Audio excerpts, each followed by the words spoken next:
नमस्कार सबैजनामा म महेन्द्र तिवारी विगत 25 इयर्सदेखि म होटल इन्डस्ट्रीमा काम गर्दै आएको छु र सानै पोजिसनबाट अहिले राम्रै पोजिसन्समा छु र त्यसको सिलसिलामा अहिलेको देशको स्थिति अलिकति परिवर्तन भएको देख्दा केही गरौँ भन्ने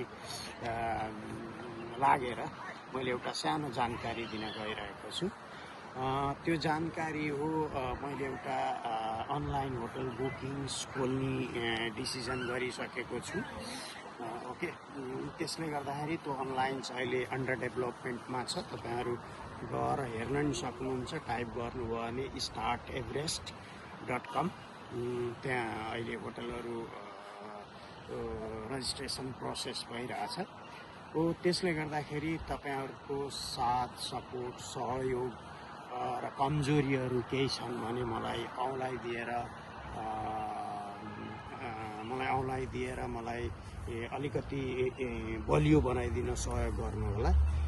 यो मैले आफूले किन गर्न लागेको भने हाम्रो देश नेपाल भनेको स्वर्ग जस्तो देश छ, तर त्यो देशलाई हामीले कसरी विश्व सामु चिनाउने भन्ने लागेर मैले त्यही भएर स्टार्ट एभरेस्ट राख्नुको उद्देश्य के हो भने हाम्रो विश्वको सबैभन्दा ठुलो माउन्टेन भनेको माउन्ट एभरेस्ट छ। त्यसलाई चिनाउन सकियो भने हाम्रो पर्यटन गन्तव्य हुन सक्छ राष्ट्रिय तथा अन्तर्राष्ट्रियको लागि। हो त्यसले गर्दाखेरि मैले प्लान गरेको के कस्ता सहयोग सुझाव दिन सक्नुहुन्छ प्लिज मलाई यो हेरेर तपाईले कमेन्ट्स लाइक शेयर के गर्न सक्नुहुन्छ तपाईको तर्फबाट प्लिज गरिदिनु होला। यति भन्दै म आजको गर्छु। आउँदै गर्नु होला, हेर्दै गर्नु होला, वेट गर्नु होला है त। नमस्कार।